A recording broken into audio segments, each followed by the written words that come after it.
Bonjour Angèle, j'espère que tu vas bien.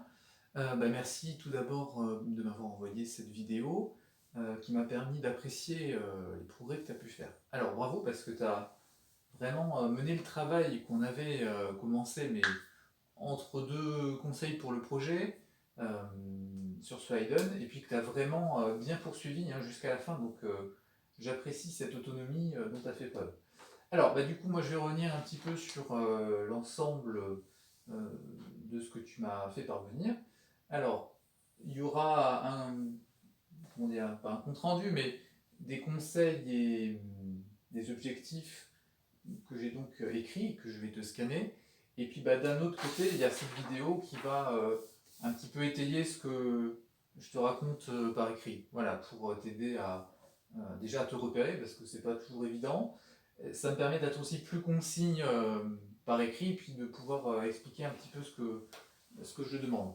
Voilà, alors, on commence tout de suite. Donc tu peux avoir comment dire, deux lectures de cette vidéo, soit tu la regardes avec la partition sous les yeux, c'est pas mal, hein, ça permet de prendre un peu de recul sur le clavier et de voir un petit peu l'ensemble. Et c'est peut-être long, alors à toi de voir si ça t'embête pas. Et puis sinon, c'est de voir cette vidéo par petits extraits quand tu travailles. Ça peut être aussi pas mal. D'accord. Tu as les deux possibilités. Enfin, moi en tout cas, c'est ce que j'ai imaginé. Peut-être que toi, t'en feras un autre usage. Et puis voilà. Alors, donc pour commencer, alors, ce que tu fais est très contrôlé en fait. Alors, ça a un bon côté. Et puis, le problème, c'est que du coup, il manque un peu, et c'est normal, hein, mais il manque un petit peu ce côté humoristique qu'on retrouve souvent chez Haydn hein, dans les œuvres en majeur, en tout cas. En général, il y a toujours une petite pointe d'humour qui, là, je pense, est directement lié à ce conseil, hein, innocente. C'est ça.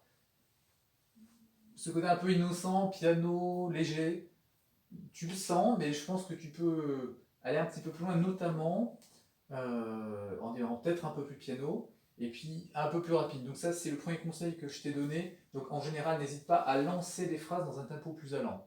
D'accord. Donc par exemple, hein, et c'est ça qui est bien, c'est que finalement on a toujours des phrases très courtes et donc ça permet d'essayer comme ça différentes nuances, différents tempi sur une petite phrase. Donc une fois qu'on l'a bossé, n'hésite pas à la lancer, ça peut vraiment t'aider à trouver des nouvelles idées tout simplement.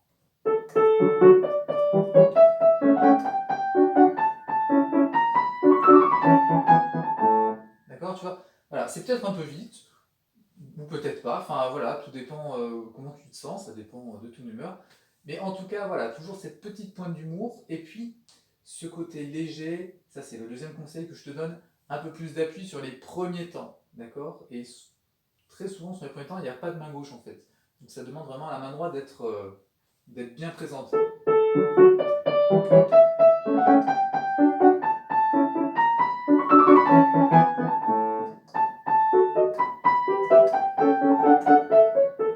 Alors, troisième conseil, tu as bien compris qu'il faut diminuer entre le premier temps et le deuxième.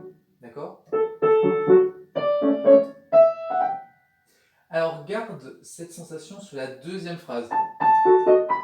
Parce qu'à partir de là, tu l'oublies un petit peu et ça donne.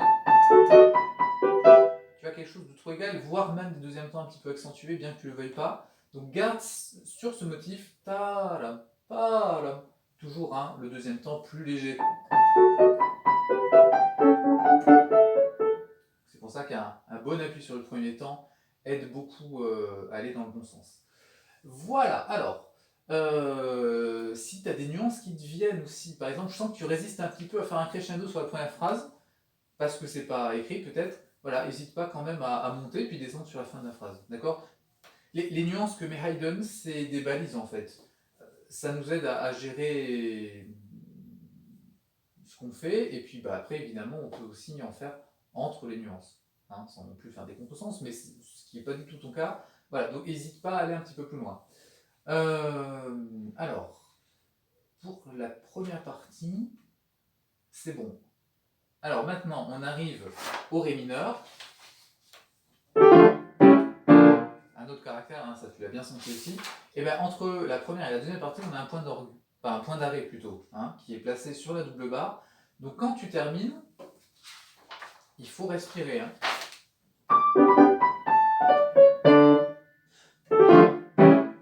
Et tu changes de caractère. D'accord? Donc voilà, ça c'est important de bien le ressentir, parce que je pense que tu l'avais tout simplement pas vu, et ça arrive souvent.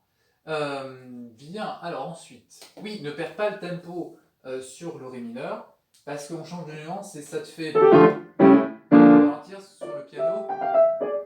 Là tu reprends, et là, alors soigne les pianos comme tu le fais, mais sans ralentir. Ça c'est quelque chose qu'il faut que tu ressentes bien.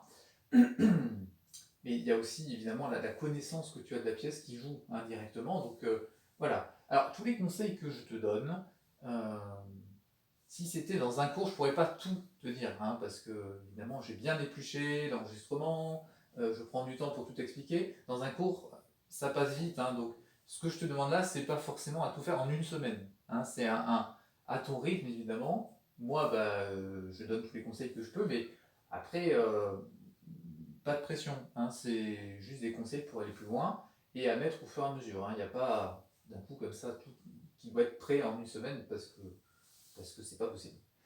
Enfin, je le sais bien en tout cas. Alors, ensuite, alors peut-être la phrase la moins bien de la deuxième partie, c'est la deuxième phrase. Alors, je pense, quand on a... Je le fais bien léger, hein, parce qu'on a des gouttes. Là, il n'est pas. Et du coup, tu les appuies un petit peu. Moi, je trouve ça dommage. Garde cet esprit un peu plus léger. D'accord? Forte mais léger, hein, parce que c'est... Haydn, ça aime chanter, ça... Il y a de la respiration, de la légèreté. Donc quand on appuie, c'est, je pense, moins beau. Donc voilà, repense à ça. Alors ensuite, je sais que tu le sais, hein, c'est legato à la main droite et non legato à la main gauche.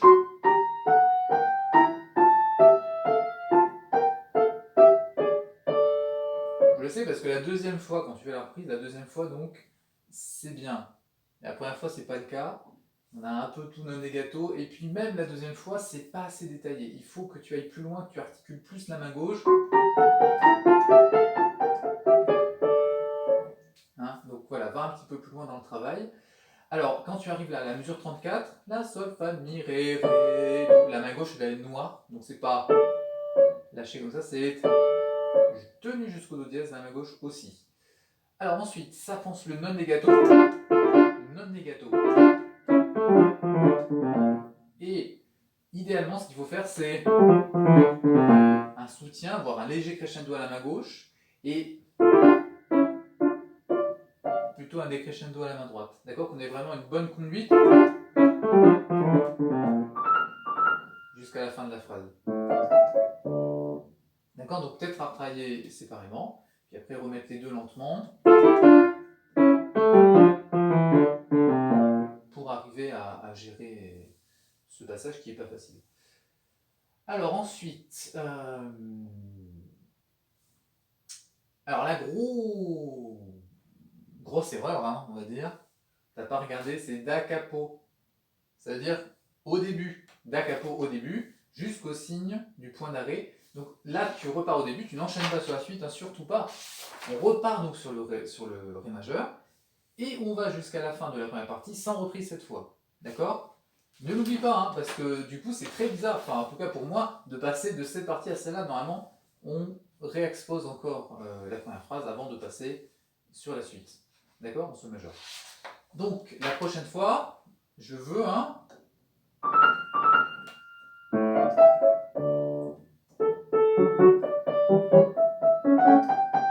Je veux cette phrase-là. D'accord? Enfin, ça en plus c'est pas très dur, il suffit d'y penser. Alors ensuite, donc, je ne repasse pas par le début, hein, puisqu'on en a déjà parlé. Donc là je repars directement sur la troisième partie, à la mesure 41. Alors, pense, quand il n'y a pas de phrasé, c'est non legato. D'accord? Donc il faut que tu joues sur ce non legato des doubles croches. C'est un peu... Ce que tu fais, c'est beau, mais c'est presque romantique. Si tu le fais non legato, là ça sera vraiment classique.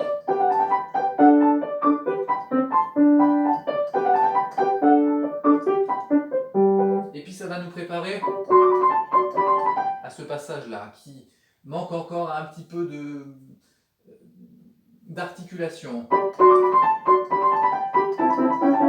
Ah, c'est pas facile, hein, tu vois. Et moi, je me plante encore dessus. En tout cas, voilà, un peu plus de légèreté entre les notes. D'accord? C'est vraiment un toucher un petit peu spécial. Donc ça, il faut que tu le cultives. Voilà, sur cette troisième partie. Alors, oui, une petite erreur que j'ai entendu passer. Quand tu termines, donc mesure 47 et ensuite mesure 59, c'est Do là hein, et pas Ré là. Hein. Ce que tu fais, c'est pas pareil. Voilà, donc voilà, ça c'est à corriger. Sinon, qu'est-ce que j'ai à te dire? Alors, oui, j'étais un peu surpris que sur cette phrase, tu aies tant de problèmes. Bon, je pense que c'est passager, en tout cas, n'hésite pas à la retravailler un petit peu si besoin. Et pense, ta para, hein, on a souvent ce motif-là hein, de tierce, qui est legato. Voilà, pense bien à diminuer sur la deuxième. Hein. Quand on a un lié par deux, il faut que le deuxième soit moins fort que le premier. Alors ensuite,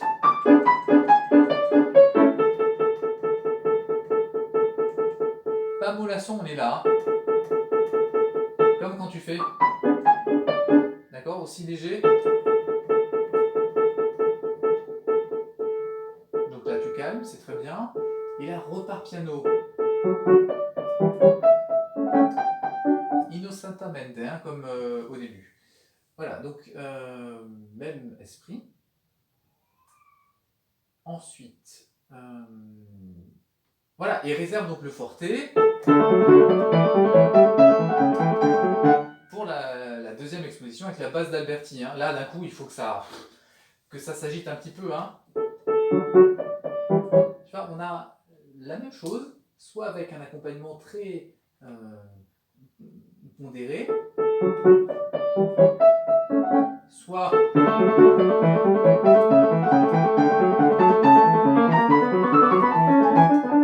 beaucoup plus chargé. Hein, donc voilà, n'hésite pas là, à jouer un petit peu plus la comédie sur cette dernière exposition. Alors, dernier conseil, retravaille ensuite quand tu as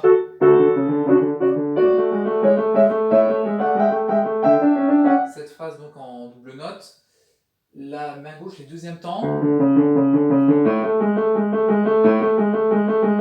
file un petit peu. D'accord? Donc attention, 1, 2 et 1, 2 et 1, 2 et 1, 2 et 1, 2 et 1, 2 et 1, 2 et 1. D'accord? Qu'on ait vraiment ces deux temps bien installés quand tu travailles ta main gauche seule et qu'ensuite tu repenses à la sensation de la coordination sur le deuxième temps et vraiment sur les deux dernières doubles. Hein.